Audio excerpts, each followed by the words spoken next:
सिमर, मौसी जी, ये देख, मैं तेरे लिए कुछ खास लाई हूँ। हमारे गांव के मंदिर का प्रसाद, शिव जी का प्रसाद है ये। अब समझने वाली बात है, खास कहा है, कोई खास बात तो होगी इस प्रसाद में। ये प्रसाद जो भी खाता है उसकी सारी मनोकामनाएं पूरी हो जाती है, और मैं चाहती हूँ कि तेरी सारी मनोकामनाएं पूरी हो जाए। ये तू ही तो है जो कितना सोचती है इस घर के बारे में, कितना सब कुछ करती है तू। टीवी सीरियल की आदर्श बहुरानी टेप्स है तू। पर वैसे एक और बहू भी तो आने वाली है इस घर में। खुश है? भाई क्या पता वो भी तेरी तरह इस घर को संभाल पाएगी या नहीं, है? रिश्तों को निभा पाएगी या नहीं। क्यों नहीं संभाल पाएगी? जरूर संभाल पाएगी मौसी जी। मैं जानती हूँ खुशी को, वो एक अच्छी और समझदार लड़की है। हाँ, समझदारी क्यों? भाई मैं तो कहूंगी वो कुछ ज्यादा ही समझदार है। अब देखो, बिना किसी को बताए चली गई डायरेक्ट देहरादून। खुशी देहरादून चली गई? हाँ, इस समझने वाली बात है। आज तक जीजी को बिना बताए किसी ने घर के बाहर कदम तक नहीं रखा। ये लड़की देहरादून। लेकिन खुशी देहरादून क्यों गई, वो भी अकेले? और अगर उसे जाना ही था तो वो अपने चाचा जी के साथ जा सकती थी। आए? चाचा? तो इसका चाचा कहां से अटपका? इसका चाचा भी है। जरूर कोई न कोई गड़बड़ तो है। हाँ? भाई, मैं तो कहती हूँ तुम ना उससे थोड़ी चौकन्ना रहना है। भाई, थोड़ी डेंजर टाइप्स है वो। हाँ, वैसे ये तो लगता है तुम्हें ना उस पर नजर रखनी चाहिए। नजर? हाँ, भाई कहते हैं ना कि जरा सी नजर हटी और मरी दुर्घटना घटी। लेकिन मौसी जी, ना तू फिक्र मत कर, ये मनोरंजन मौसी है ना तेरे साथ। और फिर इस घर की भलाई के बारे में हम दोनों नहीं सोचेंगे तो और कौन सोचेगा? इस समझने वाली बात है, मैं सिर्फ सास बहू की सीरियल नहीं देखती ना, जासूसी टाइप की सीरियल भी देखती हूँ। हाँ, इस सब पे नजर रहती है मेरी। इस टेप के सारे फॉर्मूले मैं जानती हूँ।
तुमसे कोई मिलने आया है।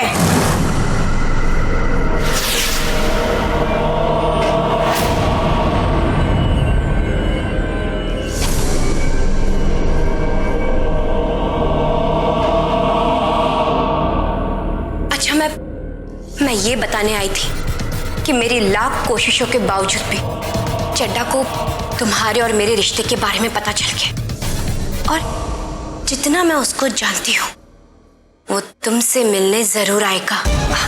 लेकिन हाँ, ये याद रहे कि तुम्हारी खामोशी मेरा सबसे बड़ा हथियार है।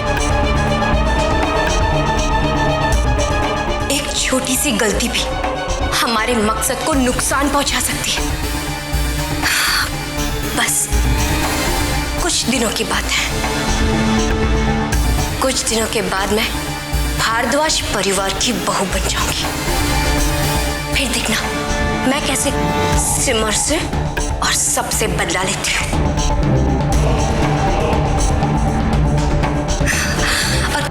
और तुम बिल्कुल टेंशन मत लेना, बिल्कुल नहीं। हाँ, मैं जल्दी आऊंगी और तुम्हें यहाँ से लेकर जाऊंगी। अब मैं चलती हूँ। हाँ, और हाँ, तुम बिल्कुल वैसा करना जैसा मैंने तुम्हें कहा है, क्योंकि हमारा मकसद भारद्वाज परिवार की बर्बादी है।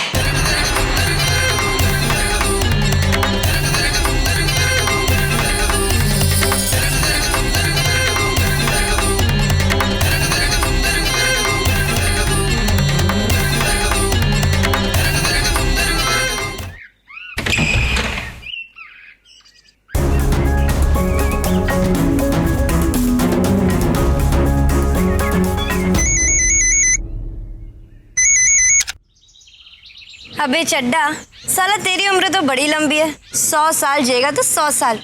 चल बक, क्या बकना है? बिल्लो रानी, मैं जीऊंगा या मरूंगा अब ये तो तेरे हाथ में है। अब्दुल भाई का फोन आया था, वो दुबई से आ रहे हैं। इस बार तो उनके सामने ऐसा नाचना कि वो खुश हो जाएं। और उसके बाद तू भी खुश और मैं भी खुश। सॉरी यार चड्डा, मैं नहीं आऊंगी। और हाँ, जिस दुखती नस को पकड़ के तू मेरे को ब्लैकमेल कर रहा था, मेरा मतलब है 27-25। उसकी जुबान मेरे सामने क्या, दुनिया में किसी के सामने भी नहीं खुलेगी। और हाँ, रही बात नाचने की, तो मैं जरूर नाचूंगी। हाँ, नाचूंगी मैं, लेकिन तेरे बार में नहीं, मेरे संगीत में। और अगर तेरे को मेरा नाच देखने का है तो तू आ जाना मेरे संगीत में। हाँ चड्डा।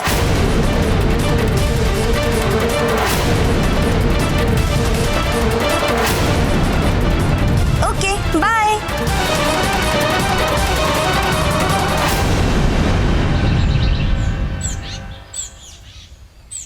ये बाजी तो उल्टी पड़ गई।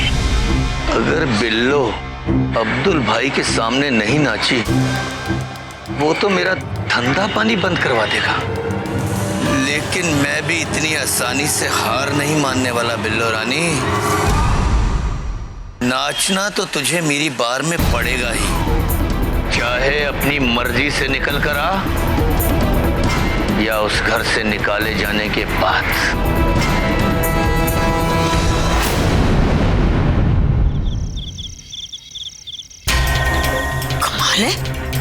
इतना टाइम हो गया, अब तक ये लड़की घर नहीं आई हैं? अब कहने को तो इस भीड़ भरी दुनिया में उसका कोई है ही नहीं।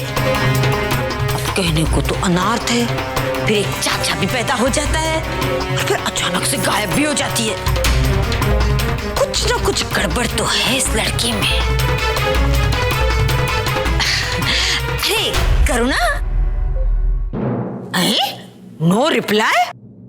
समझने वाली बात है, जब से सास बनने वाली है बड़ी अकड़ रही है। अरे सास बनने की अकल भी मैंने ही तो उसे दी है। मेरी बिल्ली मुझसे भी आऊं। कोई नहीं। अरे खुशी अब तक नहीं आई। अरे तुझे पता है खुशी कहाँ गई है? अरे मुझे तो उसकी बड़ी चिंता हो रही है। मौसी जी, खुशी एक बहुत ही समझदार लड़की है, अपना भला बुरा बहुत अच्छे से समझती है। आपको उसकी चिंता करने की कोई जरूरत नहीं है। अभी मेरी संध्या की पूजा का समय हो गया है। अगर आपकी बातचीत पूरी हो गई हो तो मैं शांति से पूजा कर लूं। हाँ भाई, पूजा करो, पाठ करो, सारा का सारा पुण्य तो अकेले ही इकट्ठा कर। हाँ? मुझे क्या, मैंने थोड़ी तेरे हाथ पकड़ के रखे हैं। भाई मुंह में राम, बगल में छुरी। जी मौसी जी। भाई तुझे पता है ये खुशी कहाँ गई है? तुझे कुछ पता कर गई है? भाई कितना टाइम हो गया, अब तक नहीं आई। इस करुणा को तो अपनी बहू कोई चिंता ही नहीं है। अब तो मेरा स्वभाव जानती हो, मेरी भावनाएं समझ सकती है। मुझे कितनी फिक्र हो रही है उसकी। जमाना कितना खराब है, ये समझने वाली बात है। मेरी जैसी ब्यूटीफुल नहीं है, लेकिन फिर भी कभी भी कुछ भी हो सकता है। कुछ नहीं होगा मौसी जी, आप बिल्कुल भी चिंता मत कीजिए। अब देखिए ना, शादी वाला घर है ना, किसी काम से गई होगी, आ जाएगी। आप बस धीरज बनाए रखिए।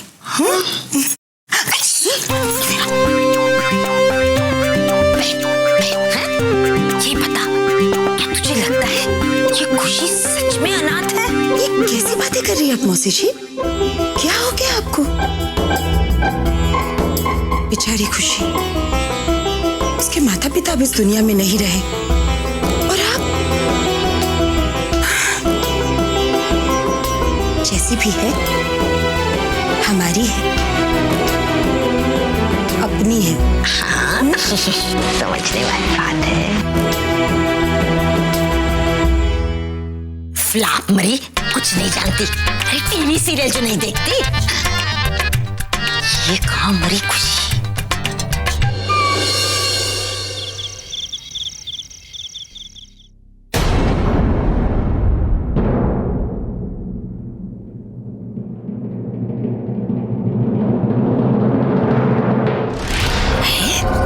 इतनी देर से इसे ढूंढ रही हूँ और ये महारानी अब आई है। लगता है मुझे भी सीरियल वाली सास की तरह इसके पीछे हाथ मुंह धोकर पड़ना पड़ेगा।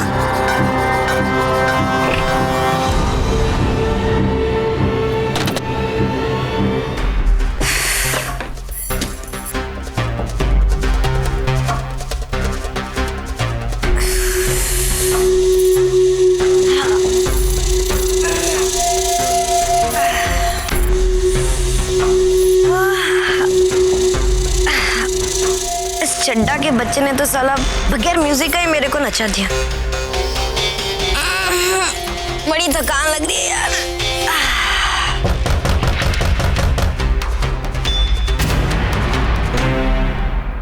अरे खुशी, खड़ी क्यों हो गई?